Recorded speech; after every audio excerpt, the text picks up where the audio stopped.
Thank you so much. Merci beaucoup. This is so overwhelming. It feels so special to be here and to be honored at this historic festival. I never remember a time when I didn't want to be an actor. And I think I first announced this passion to my mother, who is somewhere here today, when I was 3 years old. I actually still feel like a 3-year-old, especially standing here in front of all of you now, attempting to reflect on a body of work, but I'm going to do my best. Please bear with me. People often ask me why I choose the characters I play and what connects them all. And the honest answer is I don't really know.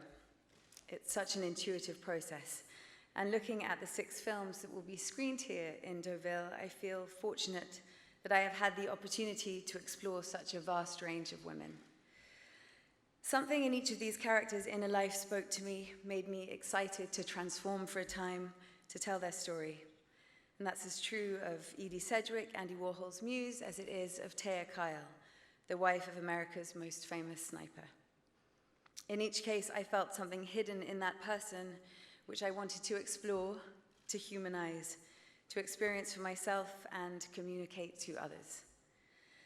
The film you're about to watch is the one that I am most proud of, and it's the kind of film that is being made today, I think, because of a shift in our industry to focus on telling female stories.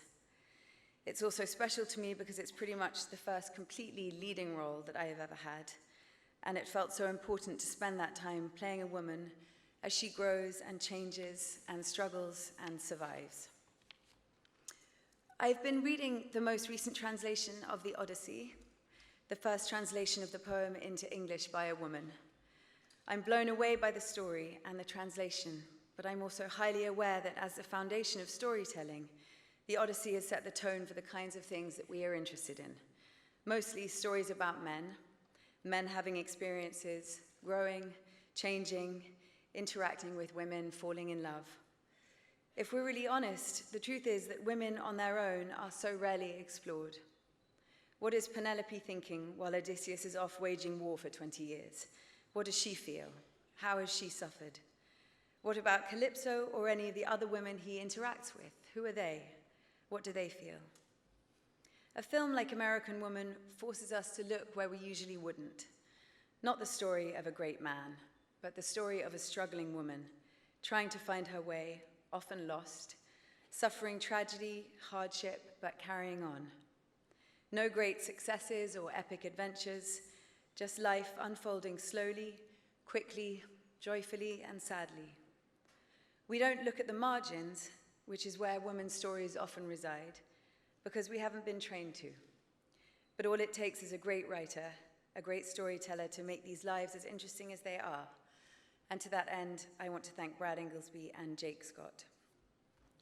And maybe what I feel about American Woman does give insights into the roles I've picked. They're people who either haven't been seen or have been seen in all the wrong ways, whose inner lives have not been explored, cared for. In some of these films, I've made some progress exploring these things, but in many cases, I still fantasize about going and retelling the entire movie from my character's perspective. The Odyssey, as told by Penelope, is a wildly different story, but perhaps no less interesting than the one we know.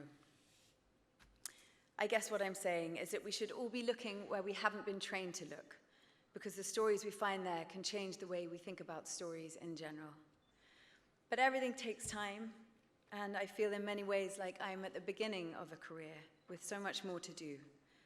So I'll end with a little French proverb which always moved me and feels appropriate to how I'm feeling in this moment. Petit à petit, l'oiseau fait son nid. Merci beaucoup.